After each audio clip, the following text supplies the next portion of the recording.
India اپنے دفاعی budget میں ریکارڈ 15% اضافہ کر کے دفاع پر سب سے زیادہ خرچ کرنے والے 5 بڑے ممالک میں شامل ہو گیا ہے۔ انڈیا کا اس فیصلے کو خطے کی بدلتی سیکیورٹی صورتحال اور پاکستان کے ساتھ حالیہ 4 روزہ جنگ کا رد عمل قرار دیا جا رہا ہے۔ دوسری جانب پاکستان پہلے ہی اپنے دفاعی بجٹ میں 20% سے زیادہ اضافہ کر چکا ہے اور پھر چین کا دفاعی بجٹ ان دونوں سے کہیں زیادہ ہے۔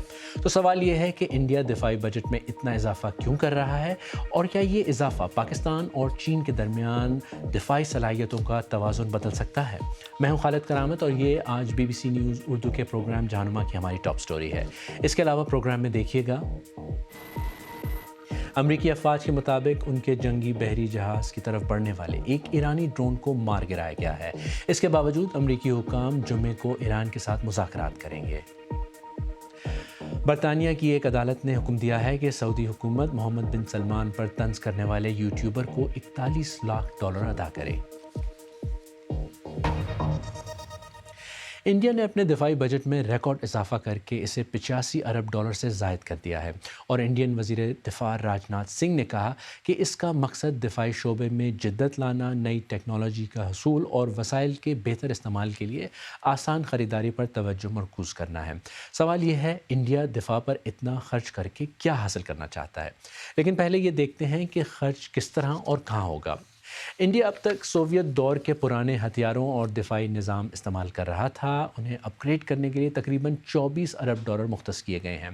حالیہ برسوں میں بھارت نے رافیل لڑاکا طیارے، پریڈیٹر ڈرونز اور جدید نگرانی کے آلات حاصل کیے اور ماہرین کے مطابق نئے بجٹ میں 114 نئے لڑاکا طیارے خریدے جا رہے ہیں۔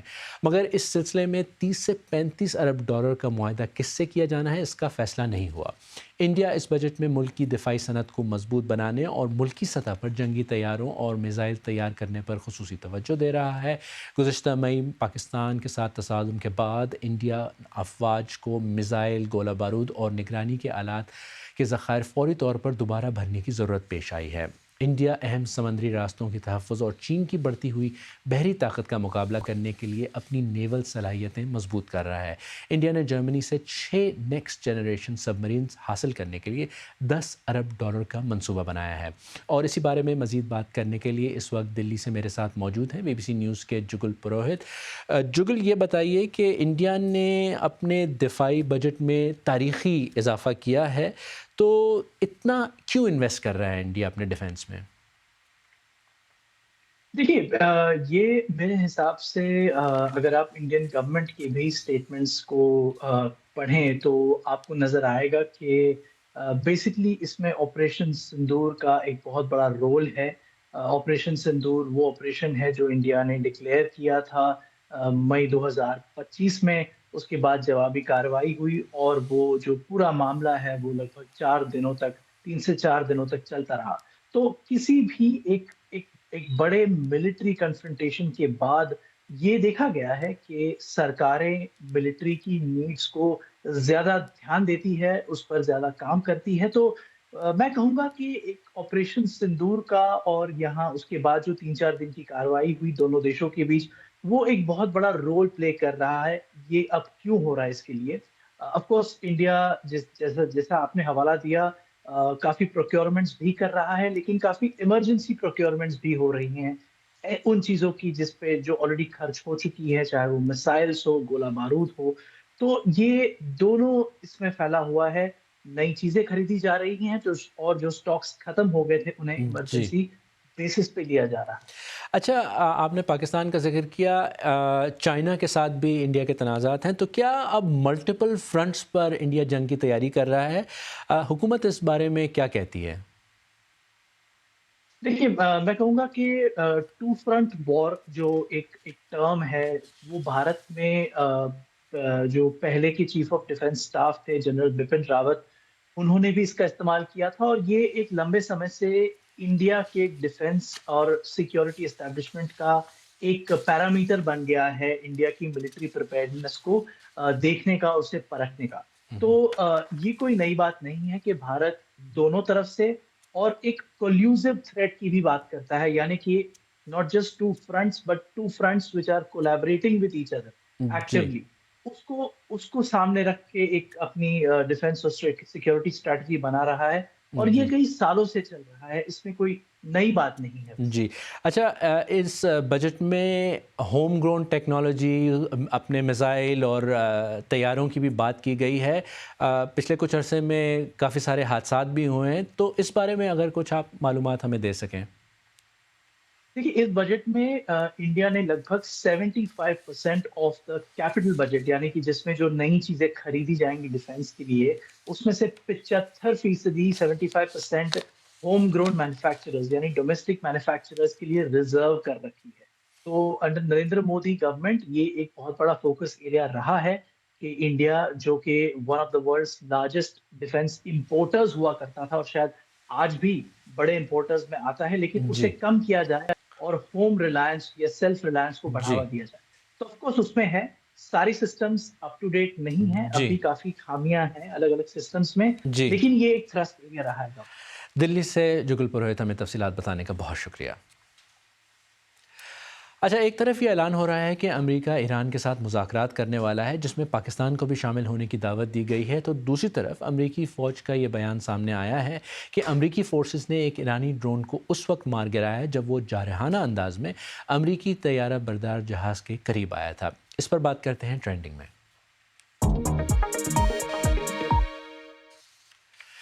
ایران پر امریکی حملے کا خطرہ ہے اور اس تناظر میں خطے میں پہنچنے والے امریکی جنگی بیڑے کی طرف مبینہ طور پر جارحانہ انداز میں بڑھنے والے ایک ایرانی ڈرون کو گرائے جانے کی خبر پر خطے میں تشویش پائی جاتی ہے۔ یہ ہے یو ایس ایس ابراہیم لنکن، جو اس وقت عمان کے پاس ہے۔ عمان ایران کا ہمسایہ ملک ہے۔ ایران کے پاس ڈرون ٹیکنالوجی ہے اور یہ ایران میں ایک پریڈ کی پرانی تصویر ہے جس میں ایرانی ڈرون کی نمائش کی گئی۔ اس واقعے کے بعد ایران اور امریکہ کے درمیان مذاکرات معطل ہونے یا مزید کارروائی کا خطرہ ہو سکتا تھا، لیکن فی الحال وائٹ ہاؤس سے ایسا کوئی اشارہ نہیں ملتا۔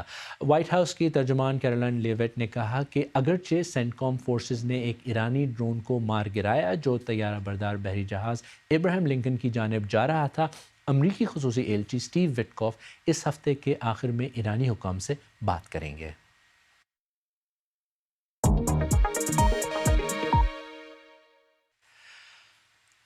برطانیہ کی ایک عدالت نے سعودی عرب کے ایک انسانی حقوق کے کارکن کے مقدمے میں سعودی عرب کو $41 لاکھ کا ہرجانہ ادا کرنے کا حکم دیا ہے۔ برطانیہ میں مقیم سعودی عرب کے شہری نے الزام عائد کیا تھا کہ سعودی عرب نے جاسوسی کرنے والے سافٹ ویئر کے ذریعے ان کے فون کو ہیک کیا تھا۔ یہ سب کچھ برطانوی سرزمین پر ہوا۔ بی بی سی کے جو ٹائیڈی نے اس کارکن سے بات کی۔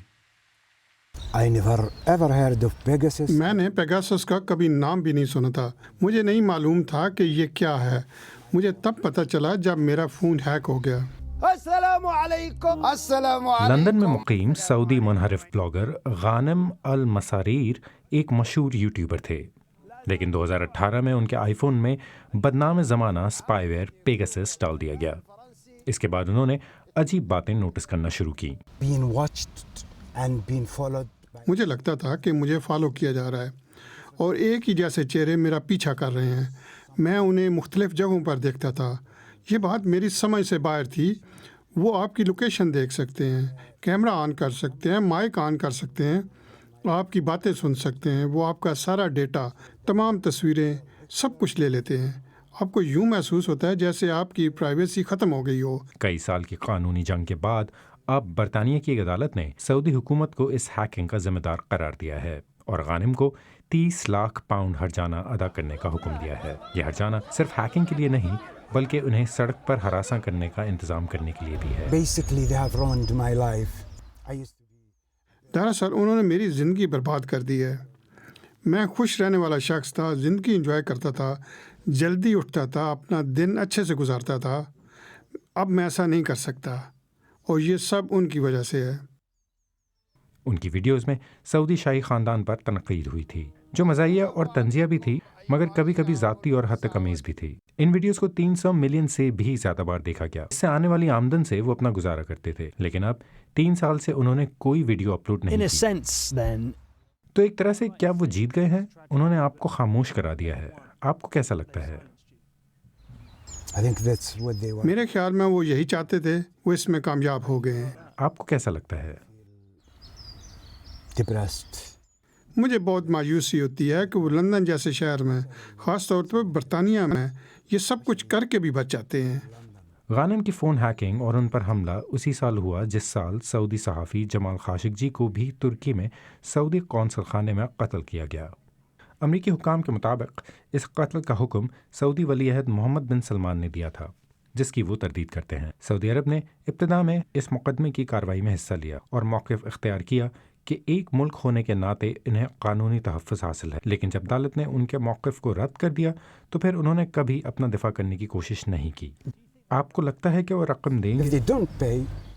اگر وہ نہیں دیں گے تو ہم قانونی کارروائی کریں گے اور انہیں مجبور کریں گے۔ ہم یہ رقم ہر حال میں حاصل کریں گے۔ سعودی عرب پچھلے کچھ سالوں میں کھیلوں اور ثقافتی تقریبات پر بہت پیسہ خرچ کر رہا ہے، جن میں اکتوبر میں ایک بڑا کامیڈی فیسٹیول بھی شامل ہے۔ مغربی دنیا کے مشہور فنکار جیسے جیمی کارٹ انسانی حقوق کی تنظیموں کی تنقید کے باوجود وہاں پرفارم کرنے گئے۔ They are inviting comedians to attend to Saudi Arabia. ایک طرف سعودی عرب کامیڈین کو اپنے ملک میں شو کرنے کے لیے دعوتیں دیتا ہے اور دوسری طرف لندن میں کامیڈین کو ہیک کیا جاتا ہے، اس پہ حملہ کروایا جاتا ہے اور اس کی زندگی برباد کر دیتے ہیں۔ یہ سعودی حکومت کے دوہرے معیار کو ظاہر کرتا ہے۔ ہم نے لندن میں سعودی سفارت خانے سے عدالت کے فیصلے پر رد عمل مانگا، مگر کوئی جواب نہیں ملا۔ اب ایک نظر ڈالتے ہیں دنیا بھر کی باقی خبروں پر۔ غزہ میں ہسپتالوں کے مطابق غزہ کے شمال اور جنوب میں اسرائیلی حملوں میں کم سے کم 17 فلسطینی ہلاک ہو گئے ہیں۔ اسرائیلی فوج کا کہنا ہے یہ قدم دہشت گردوں کی جانب سے یلو لائن کے قریب فائرنگ کے بعد کیا گیا، جس میں ان کا فوجی شدید زخمی ہوا۔ روس اور یوکرین کے درمیان امریکہ کی ثالثی والے 2 روزہ امن مذاکرات ابوظہبی میں شروع ہو گئے ہیں۔ یہ بات چیت ایک ایسے وقت میں ہو رہی ہے جب روس نے یوکرین میں انرجی انفراسٹرکچر پر حملے دوبارہ شروع کیے ہیں۔ یوکرین کا کہنا ہے کہ روس پر بھروسہ کرنا مشکل ہے۔ لیبیا کے سابق رہنما کرنل معمر قذافی کے بیٹے سیف الاسلام قذافی کو مبینہ طور پر قتل کر دیا گیا ہے۔ لیبیا نیوز ایجنسی کے مطابق ان کی موت کی تصدیق منگل کے روز ان کی سیاسی ٹیم کے سربراہ نے کی ہے۔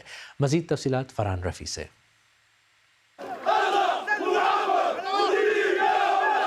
ان کے وکیل نے بتایا کہ ایک 4 رکنی کمانڈ یونٹ نے زنتان شہر میں ان کے گھر پر حملہ کیا، تاہم حملہ آوروں کی شناخت واضح نہیں ہو سکی۔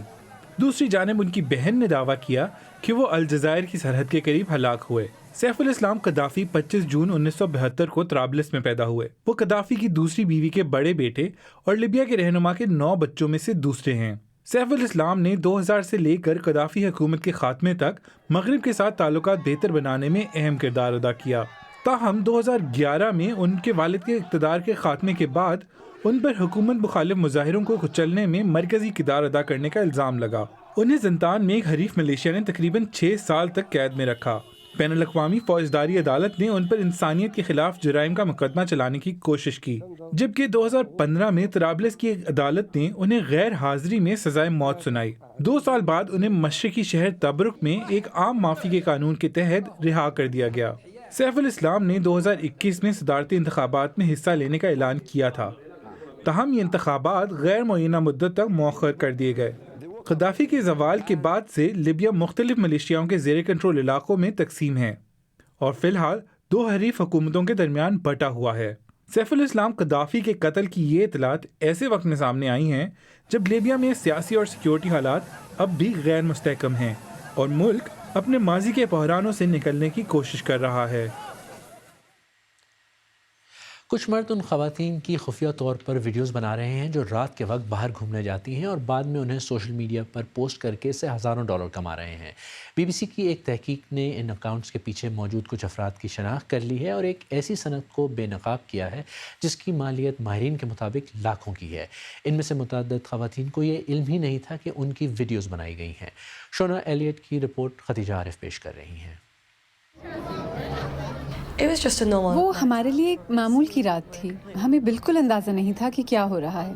گریس اپنی بہن صوفی کے ساتھ اپنی دوست کی 21ویں برتھ ڈے منانے باہر گئی تھی جب ان کی اجازت کے بغیر ان کی ویڈیو بنائی گئی۔ یہ ویڈیو سوشل میڈیا پر پوسٹ کی گئی اور اسے لاکھوں لوگوں نے دیکھا۔